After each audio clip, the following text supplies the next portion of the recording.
Solve each of the following equations for 0 to 180 degrees.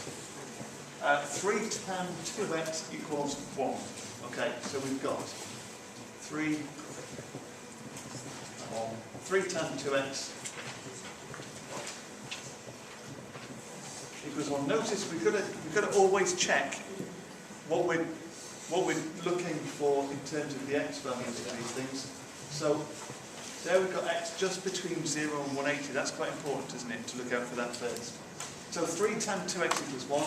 We're going to go straight into saying, in a better pen than that, so that means that tan 2x is a third. And then we're going to do inverse tan of a third, making sure our calculator is in degrees mode, and get what that gives us. Anybody got that handy? Inverse tan of third. Sorry? Great, thanks for your feet are up on the chair. It's okay, I can cope. 18.43. Was that right? Is that what we said? I'm in radio. Excellent. Now, we of course, we need a second value for this, don't we?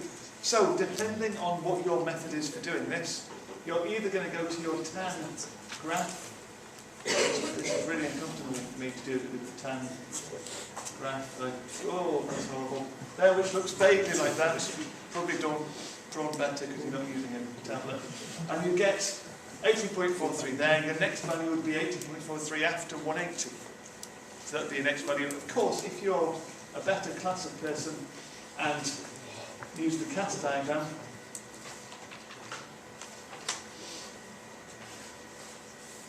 you would draw your angle like that. It was tan, it's positive, so 18.43 goes there, and it also goes with the horizontal there.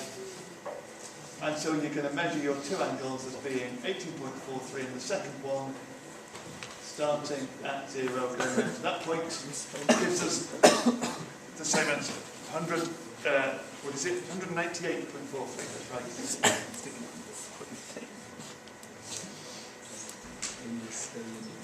Now, remember, we've got to consider which values we're looking for with this.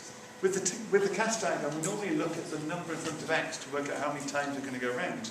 But because it's just 0 to 180, we're only going to look, our final answer, 2x, well, the 2x we're looking for is between 0 and 360. So we don't need to look any further than that, like we would normally do with 2x. So we're going to adjust your domain to match up to the value of x. There we go, we've got those values. So finally we're going to halve them. X is 9.22.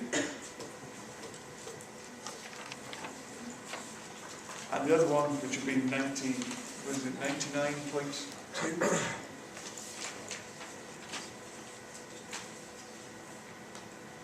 degrees, and we've given both of our answers to three different figures. Great, just 3 marks for that. Now, part 2 is a little bit trickier, isn't it?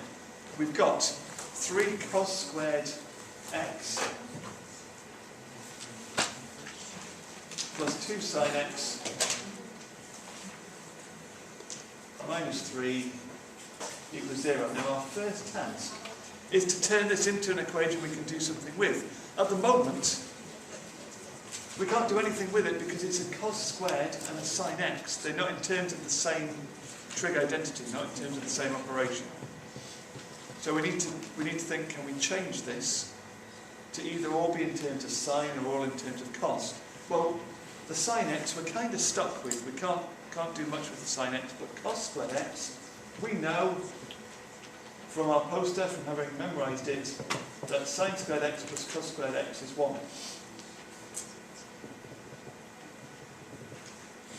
So if we rearrange that equation there, it says that cos squared x is 1 minus sin squared x. So our next move is to replace the cos squared x there with a 1 minus sin squared x.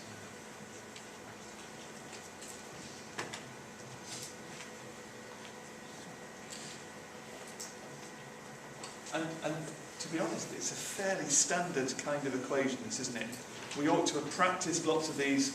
If you look through the past papers, there are lots of equations that start with either cos squared and a sine, or sine squared and a cos, and you have to change them to get them in terms of the same thing.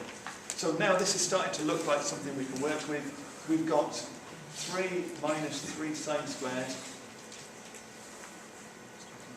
plus 2 sine x minus 3 equals 0, which if we collect like terms together, we actually end up with minus 3 sine squared x plus 2 sine x equals 0. Now, I find I often prefer to have the coefficient of the squared term as being positive, because it makes things a little bit easier. There it is. Right. Okay, so where were we up to? We've got these two values. We've got sine x is 0, which depends upside down. Sine x is 0, which gives us x as being 0 and 180. Now remember, the question, we're still in the same question. The right at the top of the page said x was between, where is it? X was between 0 and 180. That still applies, doesn't it? That same ruling. So we've still got x between 0 and 180. So our only two answers are going to be 0 and 180 degrees. The other bits we need to work with, that's sine x is 2/3. We're going to do inverse sine of 2/3. Now you've had plenty of time to do that on the calculator. Nobody's done it. What do we get? 41. What is it? 41.81. Okay?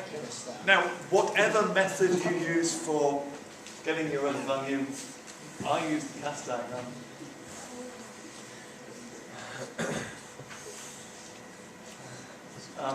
41.81, it was sine and it was positive, so it's going to go in that quadrant there. Draw it with the horizontal. 41.81. Measure round.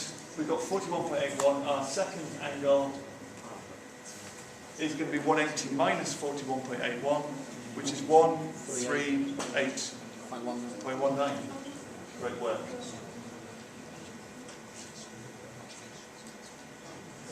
And I think it's a nice thing to do, right at the very end of all of this, to write your answers in ascending order. So we've got x as being, remember all of these are valid answers, 0, 41.8,